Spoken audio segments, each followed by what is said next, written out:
So, good evening, everyone.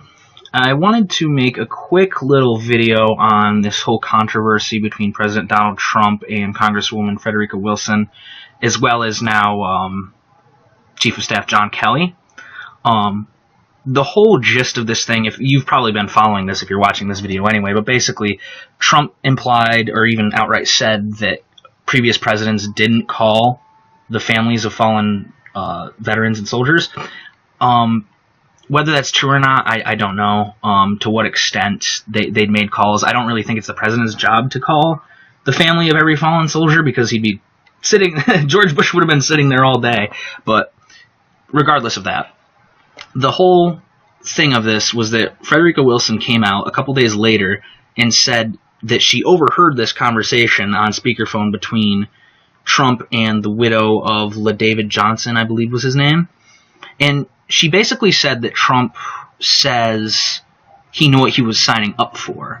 And, Ben Shapiro, I watched one of his videos on this, and he made a good point when he said that there are two ways to read that. You can go and look at that. But basically, I wanted to get away from the sort of moral haranguing on both sides. I wanted to take a more sort of pragmatic and attached approach, if you will.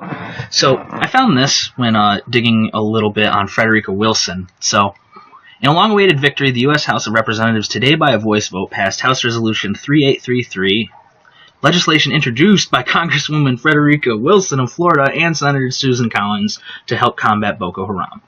So, quick shouts out to Susan Collins for having perfect attendance in the Senate. Every single vote. That's pretty commendable stuff, especially with a career as long as hers, but I digress.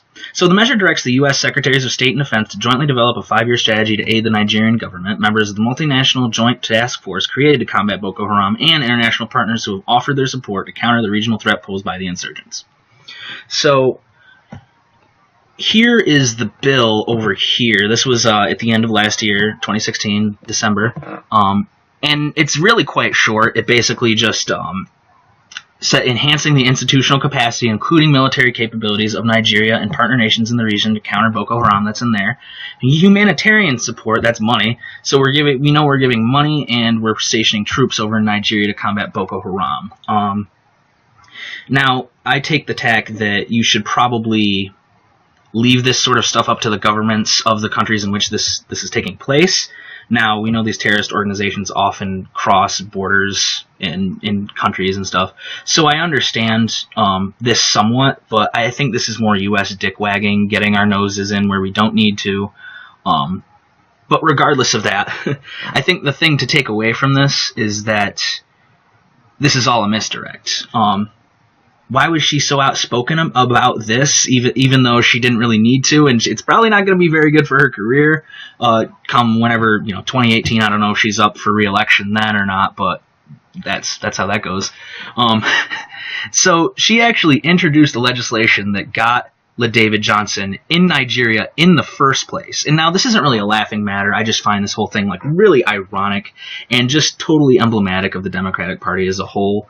In establishment politics, really. But, Trump he says he has proof that he didn't say the way she said, and I would, like everyone else, I would love to see that, but here it is, it passed and everything, so, what, Frederica Wilson is trying to cover up the fact that she did this? I mean, this is all public record, we can all go back and look, but what's really interesting about this, right?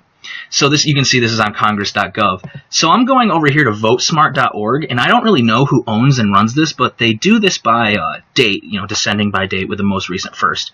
So if this was on December 7th of last year, or just any time in December of last year, we should be able to go down and take a look. But it seems like here there's a big gap between September of last year and January of this year.